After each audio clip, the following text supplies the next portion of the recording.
Ouverte et engagée. Innovante et connue. Bienveillante, passionnée, relaxe. Performante, internationale. Et qu'elle ait un bon team spirit.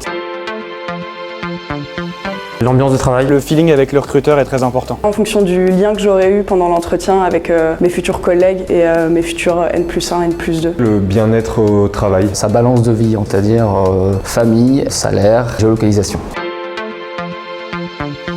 Je reste persuadé qu'il faut être présent physiquement au travail, notamment pour pouvoir construire des liens avec ses équipes. À une époque où tout est numérisé, où on peut très bien ne jamais couper avec son taf, le fait qu'il y ait un lieu de travail dédié, ça me semble important. J'avais fait un stage dans une entreprise où on utilise justement le principe de flex office et ça permettait un peu de casser la routine, collaborer avec d'autres gens plus facilement si on travaille sur des projets différents. Tout ce qui est flex office, personnellement je suis pas fan. J'aime bien avoir mon bureau et mes petites habitudes. J'ai déjà été habitué à travailler en flex desk et aussi sur du travail à distance, et c'est quelque chose qui est plutôt intéressant parce que ça nous permet d'éviter de nous déplacer parfois et d'être aussi plus efficace.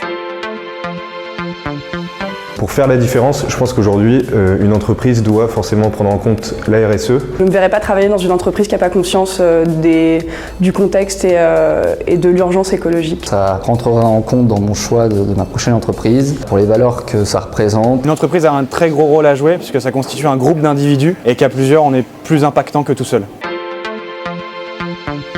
Je dirais tout ce qui est question un peu personnelle, surtout quand on est une femme, du style vous avez un copain, vous prévoyez d'avoir des enfants. Je trouve ça très rédhibitoire, au-delà du fait que c'est illégal. Poser une question qui n'a pas vraiment de rapport avec le poste pour lequel la personne postule et qui serait un peu indiscrète. Faire de la discrimination raciale, ethnique, c'est quelque chose d'absolument horrible. Pour moi, le don d'un recruteur serait qu'il me demande si je suis prêt à sacrifier ma vie familiale et ma vie amicale pour me consacrer à l'entreprise.